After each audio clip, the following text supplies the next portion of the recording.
पुरुष चीजें एक तरह से करते हैं, महिलाएं दूसरी तरह से। टकराव होता रहेगा क्योंकि आपको एक प्रकार की जगह चाहिए और उन्हें दूसरे प्रकार की। इसे कैसे संभालें? तो ये चीज आपको उम्र बढ़ने के साथ सीखनी होगी।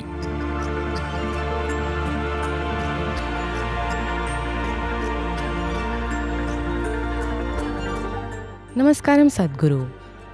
नई पीढ़ी और पुरानी पीढ़ी में आपस में आजकल बहुत मतभेद देखा जाता है। हम ये कैसे सुनिश्चित करें कि उम्र का अनुभव और जवानी की ऊर्जा एक साथ काम करें? सिर्फ आजकल नहीं, इनमें हमेशा से मतभेद रहा है। नई पीढ़ी और पुरानी पीढ़ी। असली समस्या ये है, पुरानी पीढ़ी ये नहीं मानती कि उनकी उम्र हो चुकी है और नई पीढ़ी ये सोचती है कि वो बड़े हो चुके हैं। यही पूरी समस्या है। बूढ़े ये नहीं मानना चाहते कि वो बूढ़े हैं। युवा खुद को युवा नहीं बल्कि हर काम करने लायक बड़ा मानते हैं। पर somebody is occupying the space that you want to occupy. उनकी जगह किसी और ने ले ली है। ऐसा सिर्फ इंसान ही नहीं करते, खासकर हाथियों में।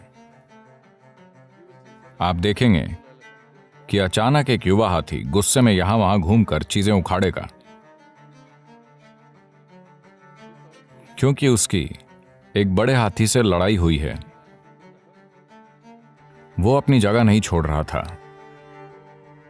तो ये छोटा हाथी लड़ना चाहता था, पर लड़ने की ताकत नहीं थी, इसीलिए तबाही मचा रहा है। जवानी। तो इसीलिए हमने इस देश में वर्णाश्रम धर्म बनाए थे। यानी 0 से 12 वर्ष तक बाल अवस्था होगी, बस खेलना, शरीर और दिमाग का विकास। 12 से 24 ब्रह्मचर्य है। यह खुद को अनुशासित करने का समय है, शरीर और मन में डिसिप्लिन लाने का, ऊर्जाओं का विकास करके एक शक्तिशाली जीव बनने का और ज्ञान पाने का।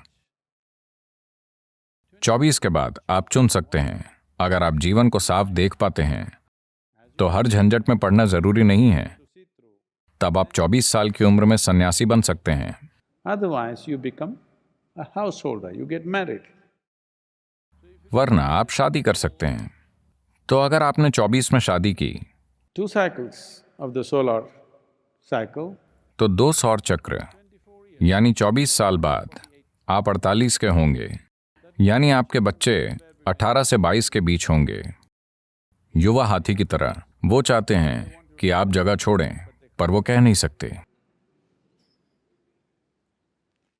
आजकल आधुनिक युग में हम बच्चों को दूर भेज देते हैं। हम नहीं जाते, हम उन्हें कहीं और भेज देते हैं। इन अजीब स्थानों को आमतौर पर यूनिवर्सिटी कहते हैं। or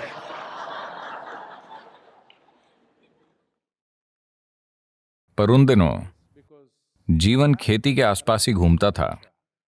लोग घर छोड़ के दूर नहीं जा पाते थे, क्योंकि उनके जानवर और जमीन वहीं होती थी। वो कहीं और जाकर नहीं जी सकते थे।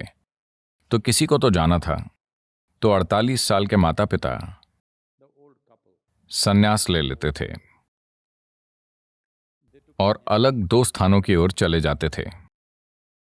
पति एक अलग आश्रम में जाता और पत्नी अलग में, अपनी आध्यात्मिक साधना के लिए। 12 साल, 60 की उम्र में वो वापस आकर फिर से शादी करते थे।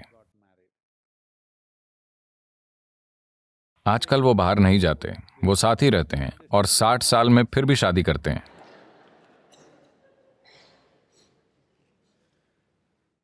नहीं, आपको 12 साल दूर रहना चाहिए। पहली शादी में शायद शरीर और मन की व्यवस्थाएं आप पर हावी थीं। अब वो सब चीजें जा चुकी हैं। 12 साल की आध्यात्मिक साधना के बाद आप एक बिल्कुल अलग तरह के साथ वनप्रस्थ में चले जाते हैं, यानी अपने जीवन का अंतिम हिस्सा वन में जीते हैं। तो तब ऐसा होता था, जब आप चाहते थे माता पिता दूर हो जाएं, वो हो जाते थे। अब वो नहीं जाते, वो चाहते हैं आप चले जाएं। अगर आपने दुनिया में सफलता पा ली है तो आप उनके चाहने से पहले ही जाना चाहेंगे। पर अगर आप सफल नहीं हैं तो टकराव।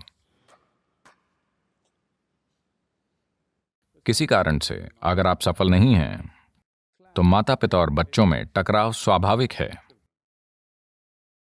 आपको यह समझना चाहिए कि भावनाओं के कारण कोई खुद को माता पिता या बच्चा मानता है, पर जीवन की स्थिति यही है। मानो एक जवान हाथी और बड़ा हाथी इस बात को लेकर लड़ रहे हों कि किसकी चलेगी। पुरुष एक तरह से लड़ते हैं, महिलाएं दूसरी तरह से, पर बुनियादी समस्या एक ही है। आपको अपनी चलानी है और वो आपको ऐसा करने नहीं दे रहे। टकराव होते रहेंगे। जो बच्चे दूर रहते हैं वो हमेशा आपको प्यार करते हैं। हाँ या ना? जो बच्चे आपसे दूर रहते हैं वो हमेशा आपको प्यार करते हैं। यही सही तरीका है। अगर वो आपके साथ होते, इसलिए नहीं कि आप बुरे हैं या वो बुरे हैं। ये इसलिए है क्योंकि आपको अपनी चलानी है और उन्हें अपनी, पर दोनों साथ रह रहे हैं तो तनाव पैदा होगा। तनाव तब नहीं होगा जब आपके बच्चों में बढ़प्पन आ जाए। आप समझे? आपने उन्हें बचपन में परिपक्व बना दिया है तो वो बुजुर्गों के साथ काफी अच्छे से रह पाएंगे।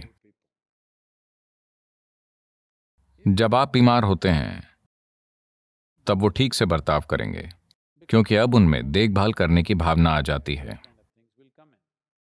पर अगर आप तंदुरुस्त हैं और वो भी, तो दूरी रखना बेहतर है। हाँ, तो ये कोई नई समस्या नहीं है। मुझे विश्वास है गुफाओं में रहने वाले जवान और बुजुर्ग लोगों के बीच भी यही समस्या रही होगी, क्योंकि बुजुर्ग खुद को बुजुर्ग नहीं मानते और युवा खुद को युवा नहीं बल्कि हर काम करने लायक बड़ा मानते हैं। तो कुछ ना कुछ होता रहेगा। इसे कैसे संभाला जाए? तरीका यह है कि बुजुर्ग पीछे हटते जाएं और युवा उनकी जगह लेते जाएं। बात सिर्फ यह है कि बुजुर्गों को बुद्धि और अनुभव दिखाते रहना होगा ताकि युवा बुजुर्गों की कीमत समझ जाएं। ऐसा नहीं हुआ तो युवा आपकी इज्जत नहीं करेंगे और बुरा बर्ताव करेंगे। तो ये चीज आपको उम्र बढ़ने के साथ सीखनी होगी। आप में जीवन की समझ और परख है जो उन्हें अभी नहीं है, इसलिए वो आपका सम्मान करेंगे। तब आप एक ही स्थान में रह सकते हैं, फर्स्ट फ्लोर पे। समझदारी से आप उन्हें ग्राउंड फ्लोर पर रहने दें और खुद फर्स्ट फ्लोर पर रहें। आपको सम्मान मिलेगा। अगर आप में सम्मान लायक कुछ नहीं है और आपने बस अपनी समस्याएं और बकवास जाहिर की हैं, तो वानप्रस्थ ठीक है। मैं जानता हूं आपको इस उत्तर की उम्मीद नहीं थी, पर मैं क्या करूं? मैं कोई नेता नहीं हूं जो सही चीजें बोलूं। मैं वही कहूंगा जो सच है।